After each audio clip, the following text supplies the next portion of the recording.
નમસ્કાર મિત્રો, અમારી ચેનલમાં તમારું સ્વાગત છે। આજે દુનિયાના શહેરોમાં ગરમી એક સાયલેન્ટ કિલરની જેમ ફેલાઈ રહી છે। ખાસ કરીને ગ્લોબલ સાઉથ એટલે કે ગરીબ દેશોમાં શહેરોમાં આ સમસ્યા ખૂબ જ ભયંકર બની રહી ગઈ છે। ઝડપીથી વધતા શહેરો, ઓછા સાધનો અને ગ્લોબલ વોર્મિંગના કારણે ગરમી હવે રોજ બેરોજ જિંદગીને સીધી અસર કરી રહી છે। લોકો કામ કરી શકતા નથી, બાળકો શાળાએ જઈ શકતા નથી, બીમાર લોકો હોસ્પિટલ પહોંચી શકતા નથી। ગરમીથી વીજળીના માંગ એટલી વધી જાય છે કે સમગ્ર સિસ્ટમ પર બોજ પડે છે। પ્રદૂષણ પણ વધે છે। શહેરોમાં અર્બન હીટ અત્યારે આઇલેન્ડ ઇફેક્ટને કારણે તાપમાન 10 ડિગ્રી સેલ્સિયસ જેટલું વધારે રહેશે। આ ગરમી હવે માત્ર ગરમી નથી, પરંતુ મૃત્યુ, બેરોજગારી અને ભૂખમરાનું કારણ બની રહી છે।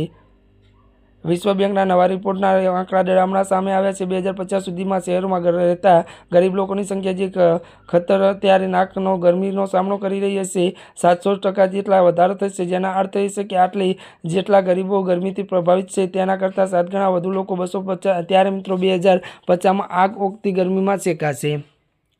સૌથી વધુ જોખમ વિશ્વ, આફ્રિકન અને દક્ષિણ પૂર્વ એશિયા શહેરો પર છે। અહીં ગરીબ પરિવારો, બાળ કામ કરતા મજૂરો, વૃદ્ધો, બાળકો સૌથી પહેલા શિકાર બનશે। અત્યારે કોઈ પગલાં નહીં લેવામાં આવે તો હીટવેવ વધુ ઝડપીથી અને લાંબી બનશે, લોકો મૃત્યુ પામશે, પરિવારો વિખરાઈ જશે અને આખું શહેર ઠપ થઈ જશે।